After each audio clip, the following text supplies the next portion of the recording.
And it was wild how much it varied and the things that just like gobbled all my spoons. And then trying Yeah. to explain that to No, so when someone you explain else. to people that theory, that's so helpful for me. I didn't know that there was a theory. I always called it, I would wake up with $1, and the things that would cost you a couple pennies in your day, like waking up and I don't know, making breakfast for your kid, they cost me 50 cents all of a sudden, right? Things Yeah. became more expensive. And there is this theory, and I do not remember the person who created it.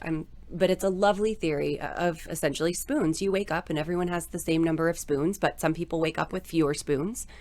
Yeah. And some people have to use a lot more spoons on things that wouldn't cost people as many. And it's essentially just a framework for understanding that people who live with chronic illness or injury or other conditions, other, grief or navigating trauma, whatever that life circumstance is, you have less capacity. And the way your capacity is used is vastly different than someone else's or how maybe you used to use it. And that framework was really helpful, but it's still really hard to explain it to someone else who isn't like going through Yeah. the same thing that you are going through.